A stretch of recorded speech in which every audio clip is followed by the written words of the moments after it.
Freedom and beauty to everyone, I am the Technomage and welcome to my review of The Mandalorian Season 3 Episode 5, The Pirate.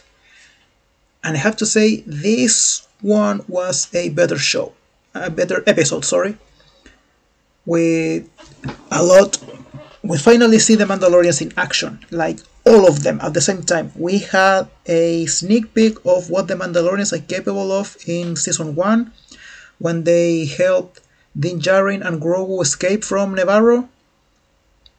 But now we have more Mandalorian action, and I love that. So let's just get to it.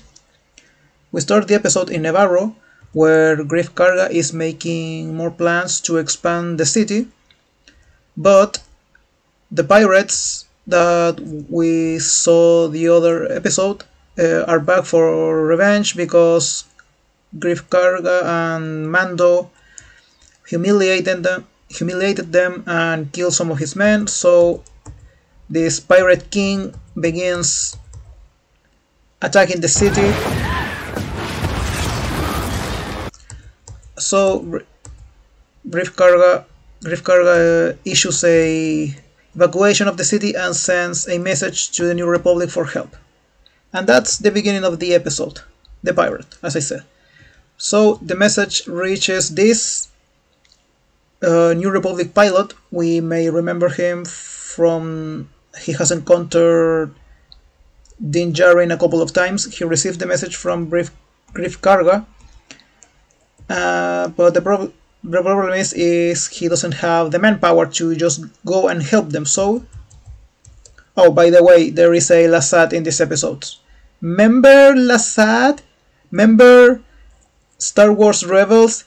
Yes, I remember. Oh, seriously, Filoni, can you just allow one episode to go by without you inserting your original characters? Anyway, so the captain goes to Coruscant to speak to his superior officer to request help to go help Nevarro. And guess who appears? Yep, her! This former Imperial officer, now what's the term? Amnesty officer, who is clearly staying in this building just to work as a spy, because when this requisition officer asks her about if she's been on Nevarro before, she says yes, and she reminds him that Nevarro hasn't signed on the New Republic. They are not a member planet, so legally they cannot send New Republic resources to help them. And it's obvious that this woman is running interference. Obviously Nevarro has some kind of importance, maybe, or somewhere on the outer rim, because she's actively preventing this captain from getting the help he needs to go help Nevarro. And the captain noticed this. He realizes that there's something weird going on Nevarro and the Outer Rim, and he mentions that he heard that Moff Gideon never reached trial. So the captain leaves empty-handed, and Greef Karga is leading the citizens of Nevarro to a safe place, while promising them that everything is going to be alright because he's asked for help. So the captain goes to the Mandalorians to ask for help because he knows that Din Djarin had dealings with Greef Karga. So Mando puts it to a vote. He speaks with the rest of the cohort, saying yes, Greef Karga when he was a leader of the Bounty Hunter Guild, his bounty hunters attacked us and we have to fight, and then they helped the Imperials hunt us down in our previous covert, and many of our brothers died, but he promised me a plot of land, and if we help them, I'm going to take his offer and we will have a home. We will no longer have to hide in sewers or caves, and our children will know what it's like to play under the sun. It was actually a quite a inspiring speech, but then Paz Vizsla takes the word, and at the beginning I thought that he was going to say, no, F them, we have no business with them, but then he says, we're going to help them because we're Mandalorians, and long story short, he says, I'm tired of being hiding, I want to see some action. So they organize the rescue. They are going to use Bo-Katan Kryz's Comrock class fighter transport ship to drop 2 teams of Mandalorians into the streets of the city, while Din Djarin uses his Naboo N1 to distract the main ship of the pirates, and off they go. Oh, and this is actually, and we have this. Well, Din Djarin begins his attack, and you remember this guy? Bold of you to return, Mandalorian. So Din Djarin begins his distraction. He's guiding the ship and the other snuff fighters away from the city, and Bo-Katan Kryz approaching drop point brings the other Mandalorians, and we have this lovely sequence. Mandalorians dropping into action. First team away. So they arrive at the streets of the city, and they begin their attack. While Mando and Bo-Katan continue their plan, Mando is distracting the fighters, while Bo-Katan begins attacking the main ship. And I have this actually quite funny scene. The Mandalorians are advancing through the city, and the pirates are going to ambush them. Possible ambush. Take cover.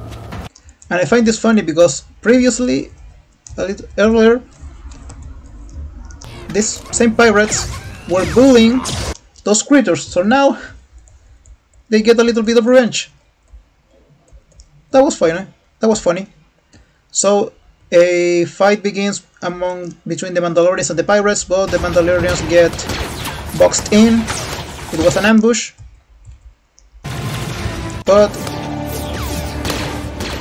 here comes Paz Vizsla with the big guns, and they break the stalemate. But the pirates answer with a cannon.